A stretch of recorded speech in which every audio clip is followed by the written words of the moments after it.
করতে চান কি করতে হবে আপনার? বিদ্যান্তর ধ্বংস করে দাও। প্রথমে শিক্ষা ব্যবস্থা ধ্বংস করে দাও, ছাত্রছাত্রীদের ভিতরে নেশা ঢুকিয়ে দাও, আর নাটক সিনেমার ভিতরে অশ্লীলতা ঢুকিয়ে দাও। বাংলাদেশ এই তিনোটাই আছে। বাংলাদেশ ধ্বংস করার জন্য শিক্ষা ব্যবস্থাও ধ্বংস করে দিছে, নেশা এখন স্কুল কলেজ ভার্সিটি সব পোলাপান নেশা করে, আবার বেশিরভাগ ওইটাই সব বলা যায়। সিগারেট খায় না খুব 100 জনের ভিতরে 10 জনে মনে হয় খায় না। আমরা যে 4 জন আছি 4 জনের একজন তো কিনা আপনারা 4 জন মিলে গেছেন, আবার এই দেন হইলে 100 জন খাচ্ছে। হ্যাঁ হ্যাঁ তা তো আছে অবশ্যই। আর নাটক সিনেমায় যে সবার হাতে মোবাইল, হ্যাঁ বলেন বলেন ভাই। এখন বিষয়টা হচ্ছে আপনার দেখেন নাটক সিনেমা, যেটা নাটক সিনেমা অশ্লীলতা, এখন অশ্লীলতা বলতে এখন জিনিসটা হচ্ছে আমরা ম্যাক্সিমামই হচ্ছে ওয়েস্টার্ন কালচার ওরিয়েন্টেড মানুষ, মানে ওয়েস্টার্ন কালচার ইয়ারা আমাদের মধ্যে বেশিরভাগের মাঝে। আচ্ছা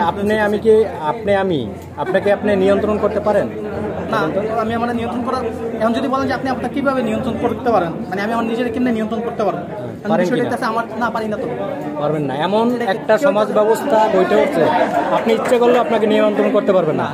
আপনাকে আমাকে নিয়ন্ত্রণ করে মোবাইল, বিভিন্ন নেশা, বিভিন্ন নাটক সিনেমা, এটা থেকে পরিত্রাণের উপায় তো আছে, তাই না? ওই যে এই জন্যই শিক্ষা ব্যবস্থা, নেশা আর এই অশ্লীলতা বন্ধ করে দিতে হবে। আপনি যদি বলেন যে শিক্ষা ব্যবস্থা চেঞ্জ করে, আপনি বলেন আমার চেঞ্জ না, তাহলে আপনি আমাদের দুইটা দেশের কথা বলেন যাদের শিক্ষা ব্যবস্থা অনেক উন্নত কিন্তু ওই দেশে অশ্লীলতা বা ইয়া নাই, যেটা আপনার মানুষ মোরালিটি ডেভেলপ করছে, সাথে এডুকেশন যেটা এডুকেশন জিনিসটা আপনার মোরালিটিটা ডেভেলপ করছে। আপনি এমন দুইটা দেশের নাম আমাকে আমার আগে বলেন যে না অশ্লীলতা নাই, বাট শিক্ষা ব্যবস্থা ভালো, শিক্ষা ব্যবস্থা তাদেরকে অশ্লীলতা থেকে দূরে সরাই নিছে। আচ্ছা, আপনার পৃথিবীর সবচাইতে আধুনিক দেশ আমেরিকা না? পৃথিবীর সবচেয়ে আধুনিক দেশ, মানে সুযোগ সুবিধা আমরা সবাই তাদেরকে তো ইউরোপ আমেরিকাকে কি মনে করি? আমরা আধুনিক বলতে পারি না, আমেরিকার আমরা অন্যতম শক্তিশালী বলতে পারি না। ইউরোপ আমেরিকাকে আমরা কি মনে করি? ওই দেশে সবাই যাইতে চাই, ওদেরকে মনে করি সবচাইতে সভ্য মানুষ ওরা, এটা আমরা মনে করি না? আমি তো পার্সোনালি মনে করি না। না, বেশিরভাগ তো আপনি হয়তো মনে করেন আপনি বুদ্ধিমান মানুষ, তাই আপনি মনে করেন না, কিন্তু পৃথিবীতে সবচাইতে অপকর্ম হয় আমেরিকায় বেশি। অবভিয়াসলি আমেরিকার আপনি দেখেন, আমেরিকার নৌবাহিনীতে আমি কয়েকদিন আগে একটা আর্টিকেল করছিলাম, ওইখানে যতজন আপনার আছে নারী কর্মী আছে তার ম্যাক্সিমামই তার পুরো সহকর্মীরা ধর্ষণের শিকার হয়, ঠিক আছে?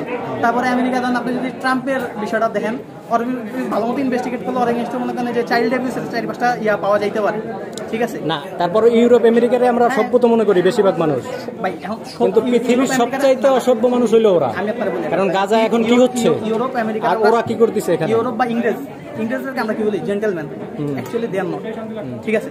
ওদেরকে আমরা সভ্য বলতে পারি না, ওরা অ্যাকচুয়ালি অসভ্যই, কিন্তু ওদের জীবনযাত্রার মান উন্নত, এই কারণে আমাদের দেশের ম্যাক্সিমাম মানুষ ইয়েতে যেতে চায়, সভ্যতা শেখার জন্য। সারা পৃথিবীর কাছ থেকে শোষণ করে ওরা নিজেরা ভালো থাকে, কিন্তু আমরা কিন্তু ওদেরকে আবার সভ্য মনে করি। আমরা সভ্য মনে করতেছি, আমরা যেতেছি আমরা দর্শ দরিদ্র, আমরা আমাদের জীবনযাত্রার মানটা উন্নত করার জন্য ওদের কাছে আমরা যাইতেছি, আমরা খাইতে পারতেছি না দেখে। আপনি জ্ঞান বুদ্ধি ভালো দেখে না এটা বুঝতেছেন, কিন্তু 80% লোক আপনার মতো এত বোঝে না। আপনি তো বোঝেন, তাদেরকে বোঝানো লাগবে। ওরা বলতেছে যে ওরাই হইলো সভ্য, ওরা যদি সভ্য হইতো তাহলে আজকে গাজায় কি হচ্ছে, আর ওরা এখানে সাপোর্ট দিচ্ছে ইসরায়েলরে। ওরা যদি সভ্য মানুষই হইতো, কোন সভ্য মানুষের ক্ষেত্রে কি এটা সাপোর্ট করা উচিত? না, এই জন্য আমি বলতেছি যে ওরা সভ্য, ওরা কিসের সভ্য? কিন্তু আমরা কিন্তু ওদেরকেই সভ্য মনে করি। আমি বলতেছি যে ওরা সভ্য না অ্যাকচুয়ালি। আচ্ছা, যাই হোক, আপনার সাথে অনেক কথা হলো। হ্যাঁ।